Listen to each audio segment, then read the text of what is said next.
Olá, nós somos alunos do curso de Engenharia de Agrimensura e Cartográfica da Universidade Federal de Alagoas e a equipe é formada por Gabriel Carneiro, Gustavo Camilo e Ludmila Ferreira. A proposta do trabalho é da disciplina de Modelo Digital de Terreno, ministrada pelo professor Jonathan Gomes, e vamos abordar sobre direção de fluxo. Bom, as direções de fluxo simulam o caminho que a água e materiais transportados percorrem através da topografia. Ela é um dado essencial para a modelagem hidrológica.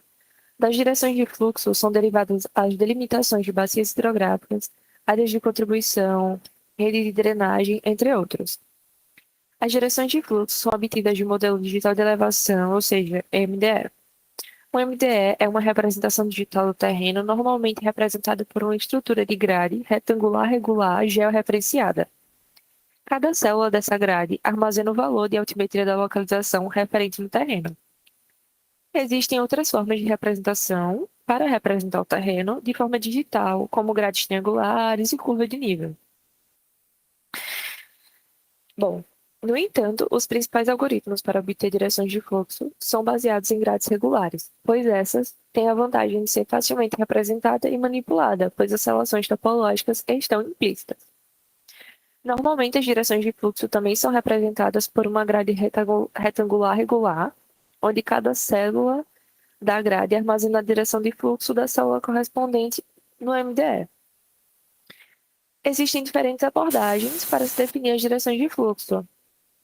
No entanto, a abordagem mais utilizada foi inicialmente proposta pelo O'Callaghan e Mark, que é chamada de D8, ou seja, 8 direções de fluxo. Nessa abordagem, é atribuída uma única direção de fluxo para cada célula da grade. Esta direção aponta para uma das 8 células adjacentes, onde a declividade é maior, ou seja, para onde o terreno desce mais. Os MDE quase sempre possuem células onde não é possível definir uma direção de fluxo usando apenas as informações das células adjacentes. Casos esses que ocorrem quando as células se encontram em uma área plana ou em um mínimo local.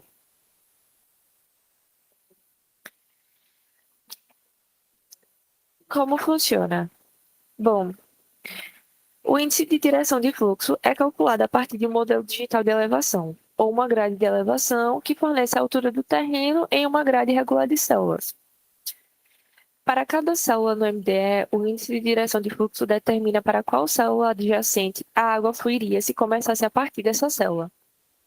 A direção do fluxo, então, é geralmente calculada usando a inclinação ou a diferença de elevação entre a célula e suas células vizinhas.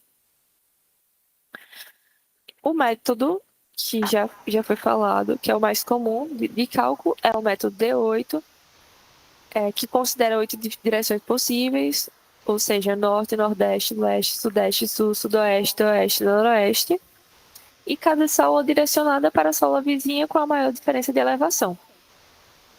Quanto à representação, na verdade, o resultado é um raster que, em cada célula, contém um valor que indica a direção do fluxo. Esse valor pode ser codificado como um número ou como um vetor de direção. Aplicações. A direção de fluxo ele pode ser aplicada em análise de bacias hidrográficas, onde ajuda a modelar como a água se move através de uma bacia e a identificar áreas propensas a inundações. Pode ser aplicada também à erosão e sedimentação, onde ajuda a prever onde o solo pode ser transportado e onde pode ocorrer acúmulo. Como também pode ser aplicado no gerenciamento de recursos hídricos, onde facilita o planejamento e o gerenciamento de água potável e irrigação, entre outras aplicações. Obrigada.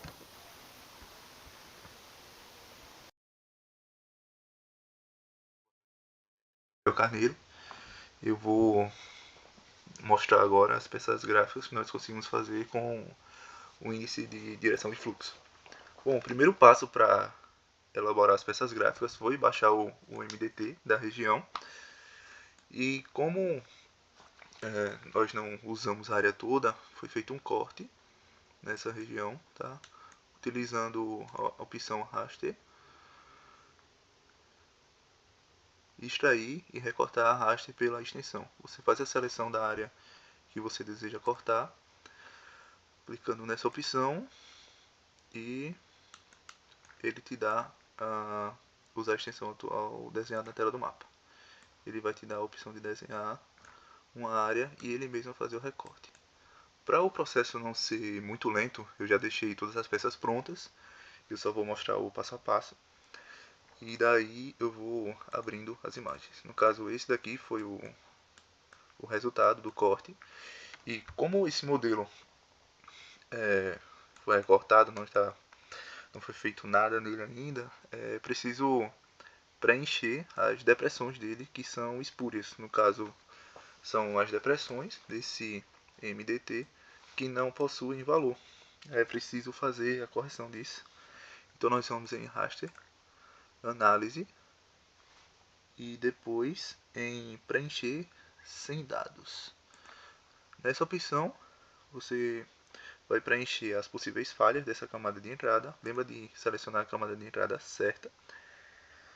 E aí é só executar, tá? Que ele vai gerar o modelo preenchido, que no caso vai ser esse daqui. E após usar o modelo preenchido, é necessário usar uma ferramenta do Grace. Você precisa vir na caixa de ferramenta, o nome da ferramenta você pode vir aqui, clicar em raster, ou você pode digitar. No caso da ferramenta é r.watershed.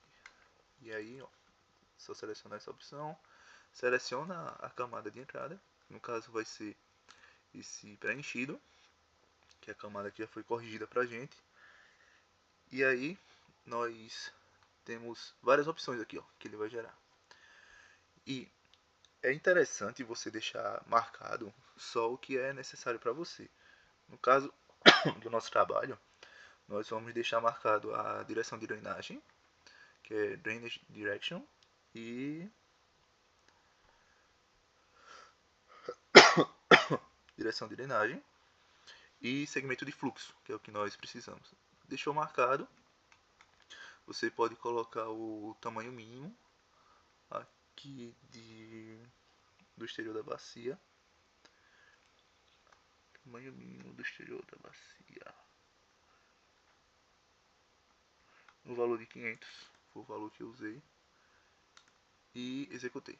Executando, ele vai gerar esse arquivo, que ele vai mostrar toda a direção da drenagem, e esse arquivo aqui que ele vai mostrar, ó, todos os segmentos de fluxo de acordo com o MDE que foi selecionado. MDE não, MDT no caso. E